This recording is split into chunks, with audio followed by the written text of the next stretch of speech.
Hai, salam sejahtera kepada semua murid. Bertemu kembali kita pada bahagian yang kedua, bab 7 sukatan serakan data terkumpul. Pada bahagian pertama, murid-murid sudah mempelajari tentang saiz selang kelas. Murid-murid juga mempelajari membina jadual kekerapan dan murid sudah mengetahui apa itu had atas, had bawah, titik tengah, sempadan atas, sempadan bawah dan juga kekerapan longgokan. Jadi hari ini kita akan mempelajari ataupun kita akan membina histogram dan poligon kekerapan berdasarkan jadual kekerapan yang kita sudah pelajari pada bahagian yang pertama. Jadi diharap murid-murid fokus apa yang kita akan pelajari pada hari ini. Okey, yang pertama kita akan belajar apa itu histogram. Histogram merupakan satu perwakilan grafik yang telah dikumpulkan dalam julat dengan menggunakan palang bersebelahan. Kalau kita lihat di sini, palang ini adalah palang yang berbentuk segi empat. Okey, kalau kamu lihat palang ini bersebelahan, itu adalah histogram. Dia tidak boleh ada jarak, dia mesti bersebelahan antara satu sama lain. Okey, seterusnya tinggi palang dalam histogram ini, tinggi palang ini mewakili kekerapan sesuatu kelas. Okey, di sini cikgu ajar cara, contohnya cikgu ambil palang yang kedua ini. Cikgu baca macam ni. Terdapat 10 buah kereta, ini 10 buah kereta. Menggunakan ataupun membawa kereta dengan kelajuan 79.5 hingga 89.5 km per jam. Okey, seterusnya pada kelajuan 89.5 hingga 99.5 km per jam, terdapat 20 kereta yang menggunakan kelajuan ini. Manakala ada 30 buah kereta menggunakan kelajuan 99.5 hingga 195 km per jam. Itu adalah cara kita membaca graf histogram ini, di mana tinggi palang ini mewakili kekerapan data itu. Baiklah, seterusnya kita sambung kepada poligon kekerapan. Okey, apa itu poligon kekerapan? Okey, sebelum tu kamu lihat yang petak-petak kecil ini ataupun petak segi empat ini kita panggil apa tadi kelas? Kita panggil histogram. Jadi, poligon kekerapan itu adalah, kamu lihat di sini ya, adalah garis lurus dengan cara. Ini adalah garis lurus. Kalau garis lurus, lukis menggunakan pembaris. Garis lurus dengan cara menyambungkan titik tengah setiap kelas pada hujung atas palang histogram. Maksudnya kalau kamu lihat di histogram ini, di atas palang, di setiap palang ini ada tengah-tengah, titik tengah.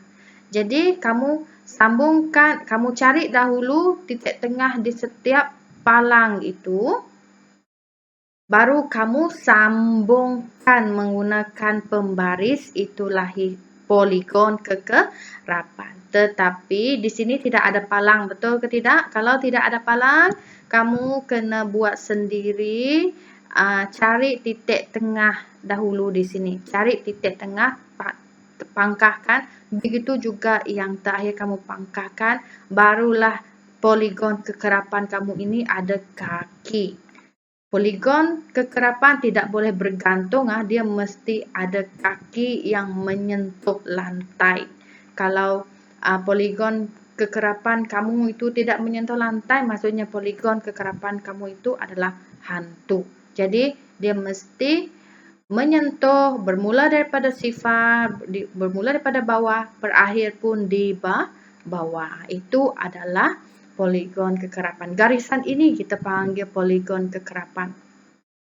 Selain daripada itu, poligon kekerapan juga dilukis seperti ini, tanpa adanya histogram. histogram. Ini dengan histogram, ini tidak ada histogram, tetapi dua-dua boleh diguna pakai semasa menjawab soalan. Okey, baiklah. Sekarang kita pergi ke contoh 3 pada muka surat 201 di dalam buku teks. Okey, sekarang kita baca. Cikgu baca, kamu lihat ya. Jadual kekerapan di bawah menunjukkan kelajuan kereta dalam kilometer per jam yang direkod oleh kamera perangkap laju di sebatang lebuh raya dalam satu tempoh masa tertentu. Maksudnya direkodkan oleh speed trap maksudnya. Okey, ini adalah jadual kekerapan. Wakilkan data tersebut dengan histogram dan poligon kekerapan. Maksudnya dia suruh kita bina histogram dan poligon kekerapan serentak menggunakan skala 2 cm kepada 10 km per jam pada paksi mengufuk dan 2 cm pada 10 buah kereta pada paksi mencancang. Apa itu? Nanti cikgu terangkan. Ini adalah jadual kekerapan. Okey. Cara baca dia macam mana? Okey. Ada 5 buah kereta menggunakan kelajuan 70 hingga 79. Ada 10 buah kereta menggunakan kelajuan 80 hingga 89 km per jam. Dan ada 20 buah kereta menggunakan kelajuan ini dan seterusnya. Okey, paling banyak di sini adalah paling tinggi adalah 30. 30 bilangan kereta banyak menggunakan kelajuan antara 100 hingga 109. Laju tu. Okey, kalau di Sarawak memang laju ni. Okey, sekarang kita lihat. Okey, wakilkan data tersebut dengan histogram dan poligon kekerapan. Maksudnya, dia nak soalan ini diminta lukis histogram sekaligus ada poligon kekerapan. Lepas tu dengan skala. Skala paksi mengufuk 2 cm kepada 10 km per jam. Paksi mencancang 2 cm kepada 10 buah kereta. Apa itu paksi mengufuk, paksi mencancang? Kita lihat ini. Paksi mencancang itu paksi menegak, paksi Y. Paksi mengufuk, paksi melintang. Ini adalah paksi X. Paksi Y. Ini kita panggil mencancang.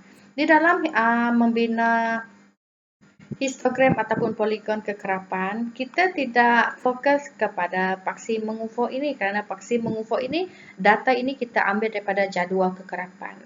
Yang ini kita selalu yang selalu kita fokuskan kerana kalau kita lihat 2 cm kepada 10. Maksudnya 2 cm itu menggunakan sifir 10. Kalau 10 lepas 10, 20, 30, 40, 50 dan sebagainya. Kalau dia kata 2 cm kepada 5 buah kereta, gunalah sifir 5. 5, 10, 15, 20. Kalau dia kata 2 cm kepada 2 buah kereta, gunalah sifir 2. 2, 4, 8, 2, 4, 6, 8, 10 dan sebagainya. Kalau dia kata 2 cm kepada 1, gunalah sifir 1. Macam ni. 1, 2, 3 dan sebagainya. Okey, untuk membina graf histogram dan poligon kekerapan, jadi kita perlu guna selang kelas, titik tengah, sempadan bawah, sempadan atas. Jadi, selang kelas ini kita panggil selang kelas. Nampak 70 hingga 79 itu selang kelas. Bilangan kereta itu adalah kekerapan. Ini kena ada di dalam jadual kekerapan. Okey, kita bina dahulu jadual kekerapan seperti ini. Laju ini merupakan selang kelas. Bilangan kereta ini adalah kekerapan. Titik tengah, sempadan bawah, sempadan atas. Okey, sekarang cikgu kopi teruskan laju itu ke dalam sini. Bilangan kereta pun cikgu kopikan ke dalam jadual kekerapan ini. Titik tengah, macam mana titik tengah? Guna rumus ini. Had atas tambah had bawah, kemudian tekan sama dengan bahagi 2, dapatlah jawapan 74.5. Tekan kalkulator sekarang kalau tidak percaya. 70 hingga 79 kamu tambahkan had bawah tambah had atas bahagi 2 dapatlah 74.5. Begitu juga seterusnya guna rumus yang sama. 80 tambah 89 bagi 2, 90 tambah 99 bagi 2 dapat jawapan benda ini. Okey, sempadan bawah, sempadan bawah kena ingat kelas, sempadan bawah kamu kena tengok had bawah ini tolak dengan 0.5. Maksudnya 70 tolak 0.5 dapatlah jawapan 69.5. 80 tolak 0.5 dapatlah 79.5. 90 tolak 0.5 dapatlah jawapan 89.5. Begitu seterusnya. Okey, sempadan atas lihatlah had atas. Had atas kalau ini tolak 0.5 bawah atas ini tambah 0.5. 79 tambah 0.5 dapatlah 79.5. 89 tambah dengan 0.5 dapatlah 89.5. Begitu seterusnya. Okey, sekarang kita membina poligon kekerapan dan juga histogram. Jadi ini tadi adalah jadual kekerapan yang kita sudah lengkapkan di slide sebelumnya. Okey, sekarang kita nak bina graf ya. Jadi kita mesti memerlukan graf. Okey, langkah pertama kita kena bina paksi X dan paksi Y ataupun paksi mengufuk dan paksi mencancang.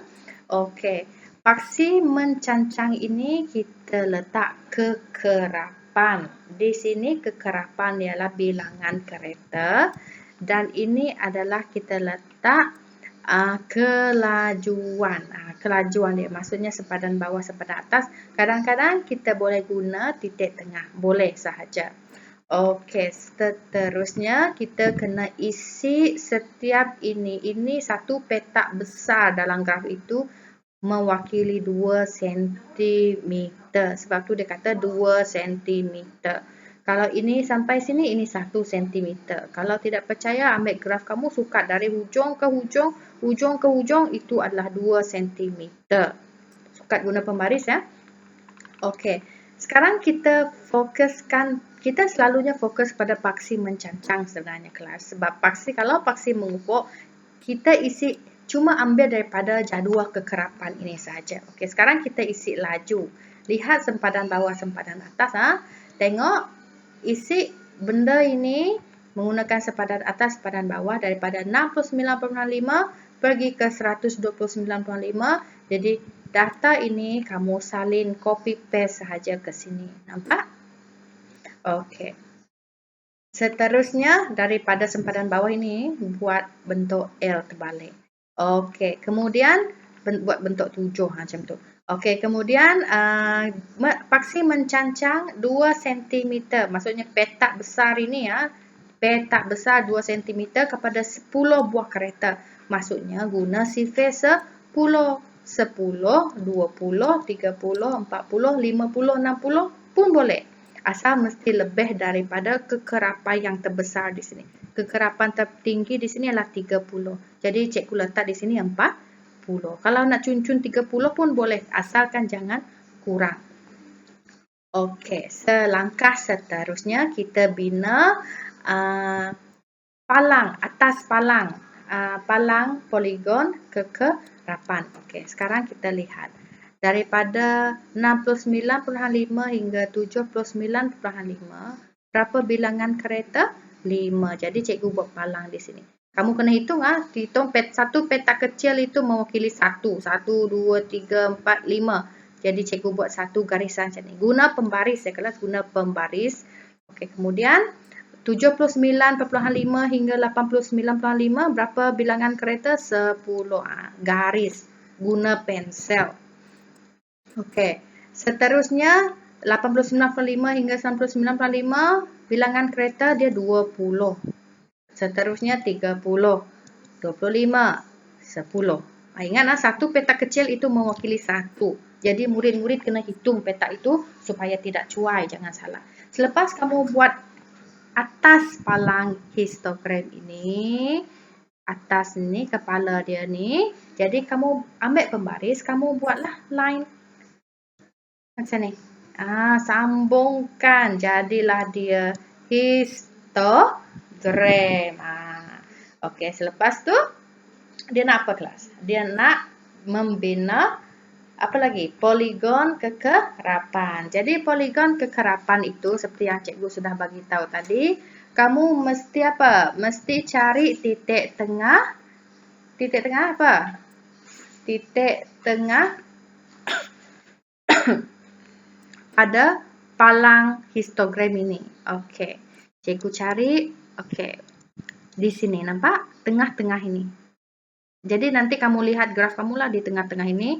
Okey, cikgu labelkan. Nampak? Okey. Graf poligon kekerapan mesti ada kaki. Jadi kita kena cari titik tengah di depan ini. Dengan yang di belakang. Lepas tu guna pembaris, sambungkan ke semua titik. Jadilah poligon kekerapan yang tidak bergantung. Mesti turun bawah. Poligon kekerapan mesti ada kaki.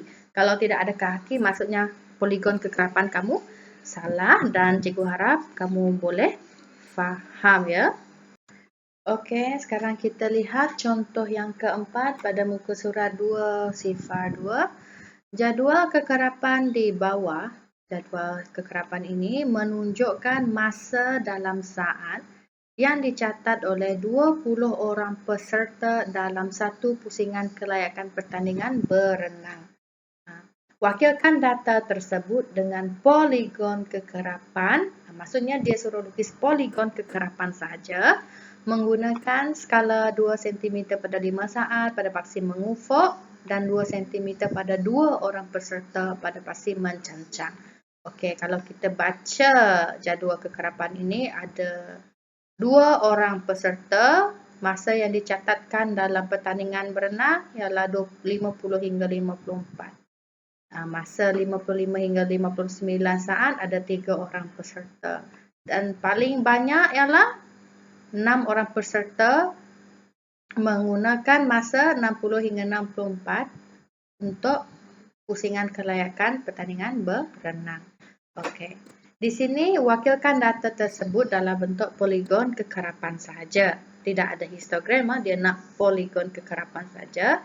Okey, paksi mengufuk 2 cm kepada 5 saat. Paksi mengufuk ini paksi X tadi ya, yang melintang tadi. Ini selalunya di dalam data. Paksi mencancang 2 cm pada 2 orang peserta. 2 cm pada 2 orang peserta maksudnya yang menegak. Maksudnya guna sifar 2. Okey, untuk membina poligon kekerapan ini kita guna kaedah mengada titik tengah. Yang tadi tu guna sempadan atas sempadan bawah kan. Jadi ini kita guna titik tengah. Okey. Seperti biasa, cikgu tukarkan jadual ini kepada jadual yang menegak. Seperti ini. Okey, cikgu masukkan 50 hingga 54 hingga 70 hingga 74 ke dalam jadual. Bilangan peserta pun ada di dalam jadual. Dan titik tengah, macam mana hitung titik tengah? Had atas tambah had bawah. 50 tambah 54. Tekan sama dengan bahagi 2, dapatlah jawapan. Seterusnya pun sama 70 hingga 74. Tekan sama dengan bahagi 2 dapatlah 72. Jadi sekarang kita bina paksi X, paksi Y ataupun paksi mengufuk. Ini kita panggil paksi mengufuk, ini kita panggil paksi mencancang. Paksi mencancang itu adalah kekerapan. Maksudnya ini bilangan peserta. Ingat paksi mencancang kekerapan. Okey, sekarang kita guna titik tengah. Ini kita guna titik tengah. Titik tengah ini. Faham maksud cikgu? Ataupun kita panggil masa yang dicatatkan pun boleh. Kita guna letak titik tengah pun boleh. Okey, sekarang titik tengah masukkanlah. 52, 57, 62, 67, 72. Kenapa cikgu tidak mulakan 52 di sini? Kerana di sini nanti di depan dengan di akhir ini nanti adalah kaki poligon kekerapan. Sebab tu cikgu anjakkan ke kanan supaya cikgu boleh sediakan tapak untuk kaki poligon kekerapan itu nanti. Okey, boleh faham? Okey, sekarang yang ini bilangan peserta. Dia kata pasir menjanjang 2 cm kepada 2 orang peserta. 2 orang peserta maksudnya kita guna sifar 2. Bermula daripada sifar, kemudian ini 2. 2, kelas kita lengkapkan dahulu. Ini kalau kita lihat data ini 52, pola nombor ini 52, 57, 62, 67, 72. Selepas 62, 67, 72 ini mesti 7. Dan ini berapa? Kalau kita lihat pola 52, 57. Ini mestilah apa dahulu? Sebelum 5 nombor apa? Nombor 4. 4 apa? 4, 7. Okey, kemudian kita isilah bilangan peserta tadi guna sifar 2, 2, 4, 6, 8, 10 boleh asalkan dia lebih daripada kekerapan tertinggi itu. Okey, kemudian kita labelkan ataupun kita plotkan 52 ada 2 orang peserta, 57 ada 3, plotkan seterusnya. Macam mana baca ini kelas? Ini sifar, ini 10 kan? Ini 2. Jadi tengah-tengah ini adalah 1, 2, 3, 4, 5, 6, 7, 8. Macam tu kita baca. Okey, kita plotkan 62, 6, 67, 5 dan seterusnya 72 ialah 4. Nampak? 4. Okey, kemudian ambil pembaris, sambungkan. Ini jangan lupa kita pangkahkan. Lepas tu sambungkan ke semua titik itu menggunakan pembaris, jadilah poligon kekerapan. Jadi cikgu harap semua murid sudah faham dan sila buat latihan yang cikgu sudah share dalam grup WhatsApp kelas kita. Jadi terima kasih, jumpa lagi di bahagian yang ketiga.